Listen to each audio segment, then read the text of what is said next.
Hello everyone, my name is Yash and I'm working with Australian Academy. Today I'm going to teach you about general training task 1.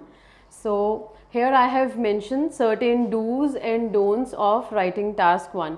Before I introduce these do's and don'ts, there are few things which are important to be considered. First of all, task 1 is of 20 minutes and out of 3 bands you will get your scores, and the word limit will be 150 to 180 words irrespective of any kind of letter.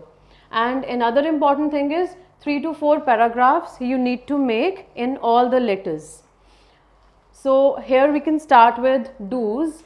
Always introduce yourself in formal and semi-formal letters. So what do you mean by this? Introduce yourself, like when you are addressing someone with whom you are not at all familiar. Suppose you want to buy anything, you want to post your CV, you want to introduce yourself so that the other person get familiar to you or listen to your request or reply you in a specific manner. So for that reason you need to introduce yourself, like for instance, I am Yashmeet Kaur penning down this epistle. In this way you need to introduce.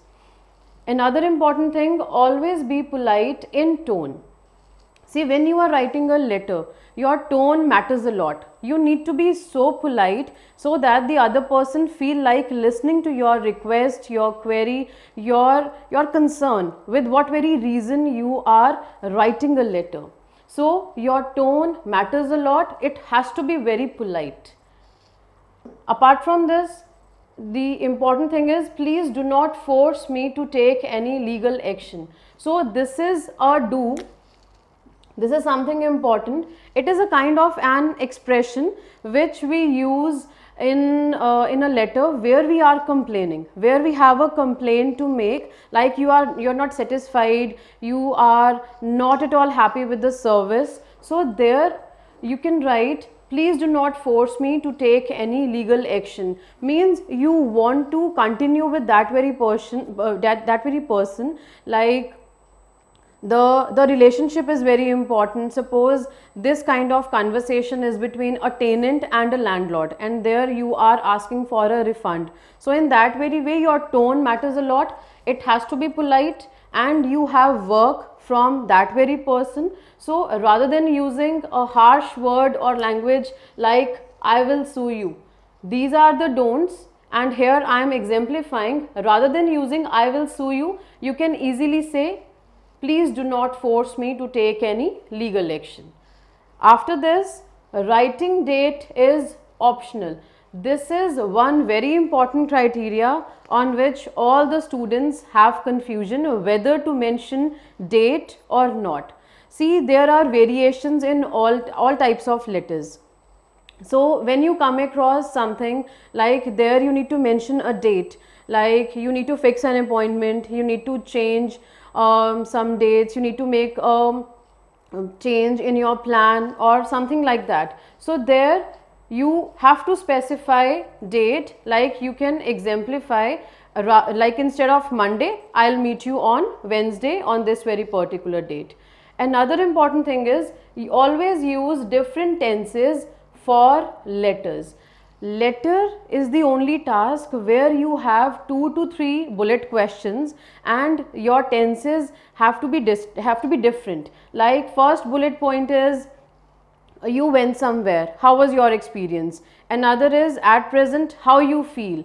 And another question can be, in future, would you like to go to that very place again? So there are 3 different tenses which have been given in the question. So the way the question is given to you, answers need to be in that very form. So different tenses in letters are very, very important.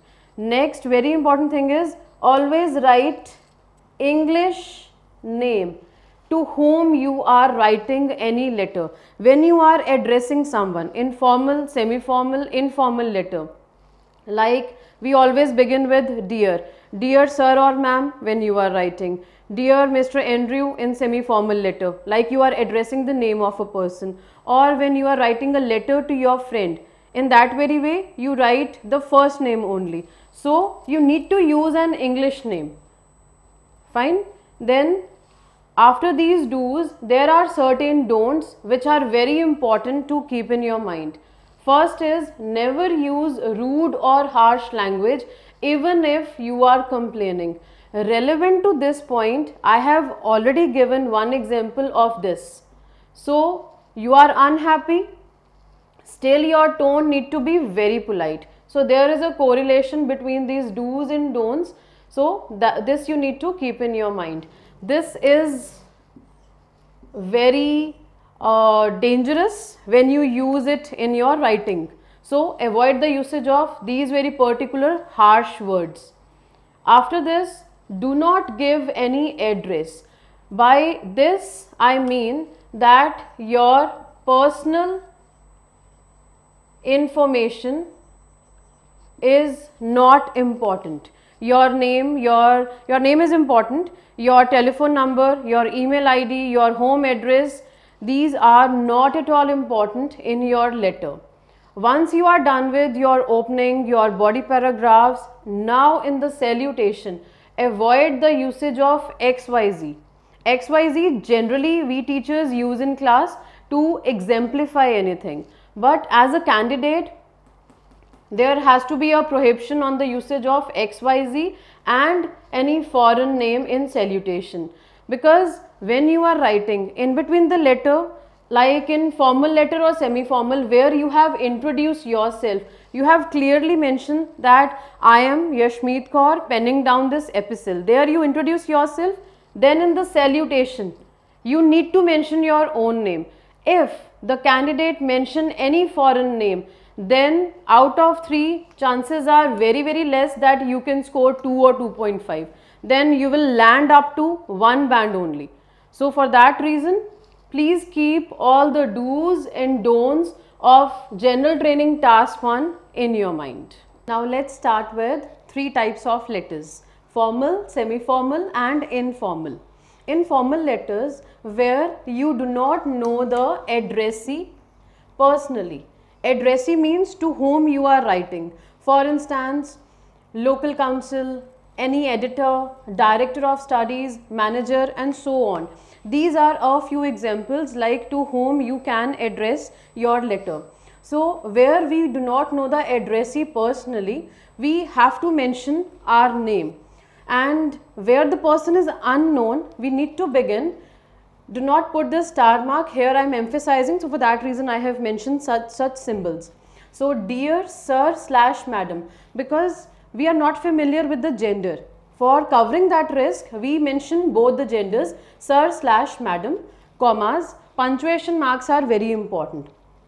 After this, leave a line, then you need to begin, I am, comma, Yashmeet Kaur, like your own personal name, your real name, again, comma, penning down this epistle to express my concern regarding something, to ask any information, or to express my dissatisfaction regarding any inconvenience or any hassle which I have faced, plus first question which you get in your question paper, that you need to amalgamate. Amalgamate means you need to club your purpose plus your first question in one particular paragraph.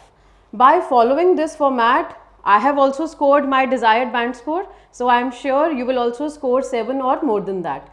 Now, next question, next bullet point, like second question which will be there in your question, separately you need to answer without amalgamating, without clubbing any point. After second paragraph, again leave a line, then third question plus your stock phrase. Stock phrase means, like generally we say, closing statement. Closing statement like, I look forward to your response, I await a positive and prompt revert. So these very closing statements are also known as stock phrases. So when you come across third question plus your stock phrase, this you need to merge or amalgamate. By doing so, on the whole, you have made 3 paragraphs. First, I repeat, first paragraph with purpose, you add on the first question, then separately second question you answered individually in a paragraph, then third question plus a stock phrase. Once you are done till your stock phrase, leave a line, then mention yours faithfully. See, this is your formal letter F and faithfully F. Always remember, in the salutation part you need to write faithfully where the person is unknown, and then you need to mention your name the way I have mentioned my own real name, yours faithfully, comma, your name, that's it. This is the format of formal letters. Now after this formal letter, next we have semi-formal. The interesting part is there is a very thin line between formal and semi-formal, and one thing which is common is like where suppose you are writing a letter to someone whom you are not very close to. There the person is unknown. Here you know the person to some extent, like you are familiar with the person's face, or somehow in the back of your head you remember the name of a person. So suppose landlord, obviously you know him or her. Your neighbor, he or she can be your class teacher, your classmate, colleagues, homestay families. So these are some situations where you need to write some letters. So for instance, when you begin this semi-formal letter, the format will be Dear Mr. Andrew. Here one thing which is very important is I have used a a foreigner name, like in the do's which I have mentioned. When you are addressing to someone, you know someone, so there you cannot use your Hindi Punjabi name. So rather than that, you can use Mr. Andrew, Mr. Black, Mr. Smith, and one very important thing, always use Mr., Miss, Mrs. with the family name. Family name means surname, like we have Singh, Kaur, Sharma, Verma. So rather than using our native language family names, you can prefer the foreign names. And then rest of the format is same like purpose plus first question, individually second question, then in the third paragraph you need to add a stock phrase. Rest of the format is same. The only difference is here formal, we don't know the person, sir, madam. Here we know the person plus gender, whether he is like obviously Mr., Miss or Mrs. Then once you are done with your semi-formal letter, in the salutation, capital Y without apostrophe. Here I have not mentioned any apostrophe. In one go, yours sincerely, comma, again your name. One thing which is very important, semi-formal letter S, semi-formal S, sincerely. So by keeping these very things in mind, I hope nobody is going to make any error in formal and semi-formal letters.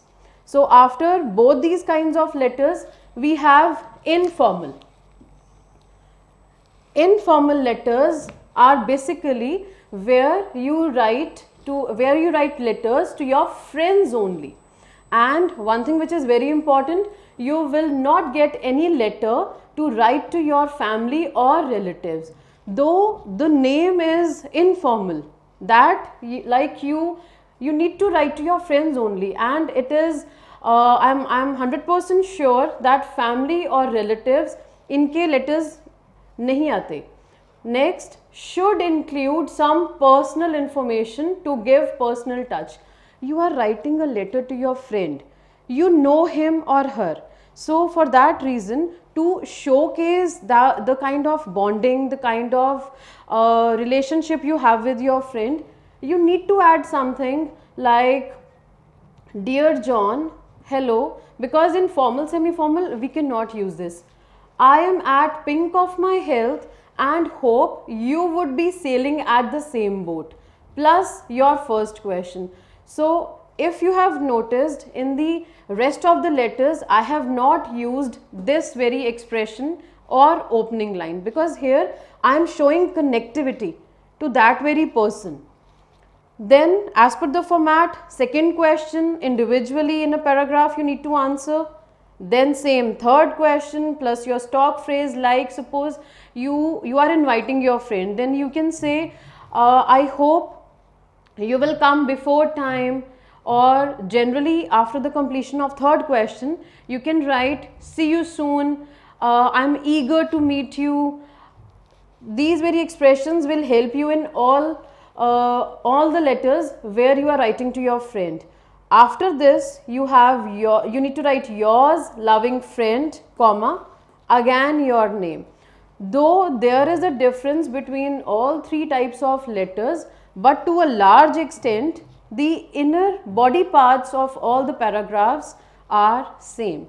So I hope I have made all the differentiations very clear in front of you, and I hope you will get your desired band score. Thank you so much.